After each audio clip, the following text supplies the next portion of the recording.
This is Rasa Lila Katha. We're continuing verse 62, which describes the supreme sadhya and sadhana, and also we heard many of the glories of Radharani's form, her beautiful face, and her beautiful words, and the effulgence, the beauty of Radharani's face, and the beauty of her radiant, effulgent body have been mentioned here, and how she has a special mood of being a Sri Vrindavana Kunja Manju Grihini.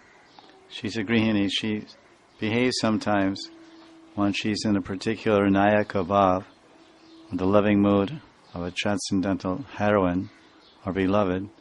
It's called Vasika Sajika, where she's eagerly anticipating the arrival of her lover and waiting in the kunja, in the forest bower, love bower, and she decorates everything very nicely, personally, with her own hands, to greet her lover. So we heard that she's a charming grihini. So the verse concludes, after glorifying Radharani's form and her qualities and her activities. This is 62. Lavan Yamrita Vartaya Jagaridam Samplavayanti Sharad Rakka Chandramanantameva Vadana Jyotsnabhir Atanvati Sri Vrindavana Kunja Manju Grihini Kapyasti Tuchamaho Kurvan Akila Sadhya Sadhana Katam Dattva Swa Dasyotsavam. We touched on it briefly in the beginning of this class a couple of days ago in verse 62 of Rasa Lila Katha, how this highest fortune of attaining the direct service of Srimati Radharani as her handmaiden, Kinkari, maidservant or dasi, is the greatest of all possible spiritual attainments. And the way to attain that, the abhideya, or the abhyas, or the practice, the sadhana, that also is the topmost of all sadhanas. So this sadhana, this Manjri Swarup sadhana, or this Raganuga Bhakti, Manjri Bhav Upasana, Madhurya Mai Manjri Bhav Upasana, this type of worship in the mood of this loving mood of lovers, Krishna and his gopis, Gopi Bhav, eternally liberated divine consorts like Radharani, Lalita, and all the gopis assisting them like Rupa Manjari and Rati Manjari. This is, of course, that path of sadhana, that marg, that bhakti marg, that is it's also the greatest. And any other type of sadhana, at least in the consideration of Prabhupada Saraswati, any other practices of sadhana which will lead to unlimited varieties of specified goals or sadhyas, prayojanas, they are compared to this sadhana, which I mentioned, and Rag Marg, and this goal of Radhadasyam and Radha's eternal service, they are all insignificant. Insignificant. He uses a very powerful and forceful Sanskrit adjective, tuchavam. He says, tuchavam aho. Aho, listen, it's amazing. Aho. Tucham. Korvan akila sadhya sadhana katam. All, listen, every other form of sadhana and sadhya, practice and goal, endeavor and attainment is simply tuchavam, insignificant, if compared to this. Compared to itself, or compared to material life of birth and death and misery. Any spiritual practice is, of course, good and beneficial and recommended for the adherents of those paths. It's like Krishna says in Gita, better than the materialist is the Jnani, and better because the Jnani is trying to get liberated, dharmarth kam moksha, by following the path of Gyan Marg or yoga or meditation. So he's much better than the fruitive worker or the karmi. But even Krishna says higher or more developed in consciousness and possessing a higher aspiration is the bhakta who wants to attain ayodhya and love of Ram as a Ramdas and Sita Dasi, or he wants to attain Vishnu Loka, Narayan Loka, Vaikuntha, Mukti Prapti.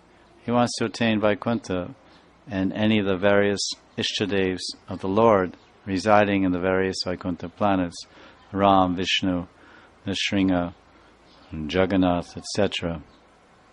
Brihad Bhagavatamritam says that Lord Jagannath, you can see there, Sanatana Goswami is describing that Lord Jagannath has his own separate planet in Vaikuntha, Purushottam Kshetra, and Gopakumar, who's the main character in that philosophical spiritual odyssey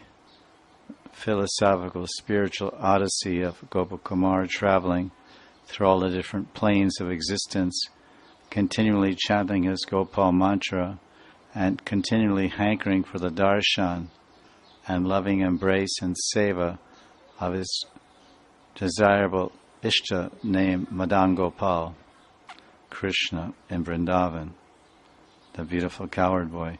So he went everywhere, and as he went different places, they said, "Oh, you've just come from Purushottam Kshetra. You see on the earth planet.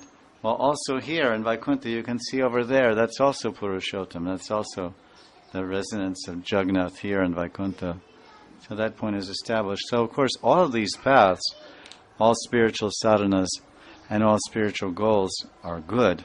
But when we compare it to what Lord Chaitanya came to give, no one has ever given such a gift before. It's very appropriate that when Srila Prabhupada, the ISKCON founder, when he went to New York and started his movement of pravachan and kirtan and his mission to preach and convert Christians and Western people to the Sanatana Dharma, the Vedic view, this Krishna Bhakti, Krishna consciousness, he rented a small storefront to make a center, a base, to preach Krishna consciousness. And the previous owners of that store was a gift shop. They were selling gift items, and they apparently closed that business. There's a big sign in front of the store on 2nd Avenue in Manhattan, New York City. It said, "Matchless gifts." Matchless. Atul Dan. Atul means no comparison. Atul. Matchless gifts. So Prabhupada was certainly out from that storefront. He was distributing matchless gifts, incomparable, most invaluable gift of Krishna Bhakti and Krishna Prem and Bhakti Sadhana and Bhakti Yoga. This Nam Sankirtan, the gift of Nam Sankirtan, the gift of Radha and Krishna's eternal seva, and the gift of attaining perfection in Goloka Vrindavan, and the gift of realizing and attaining one's eternal spiritual form to lovingly serve Radha and Krishna. All these gifts he was giving, basically, that was couldn't be a better name, because Gauranga Mahaprabhu, every day of Brahma or every kalpa, whatever it is, after so many millions and millions of years, Krishna comes to this world. And right after Krishna leaves, a few thousand years later, and the same yuga, and practically same period, Gauranga Mahaprabhu, Sri Krishna Chaitanya Radha Krishna Nahayanya, the combined form of Radha and Krishna Militam, Yuga, they descend as Gauranga Mahaprabhu. So Gauranga Mahaprabhu came into this world to give a matchless gift, something that hasn't been given for a long time, Chiritaram. For a long, long time, no one has given this gift of of Manjri Bhava Upasana or Gopi Bhava Angikara. Krishna's Kaviraj explains that Lord Chaitanya came, and when he's describing the various purposes, he wanted everyone to accept Gopi Bhava Angikara. So whomever he preached to, whomever he discussed with, practically, at least those that accepted him intimately and came close to him, they all adopted this line of bhajan, sarana, and sadhya. So he says that everything else is insignificant, so we can just look at that a little bit. How this is the third point of the verse about Radha's seva.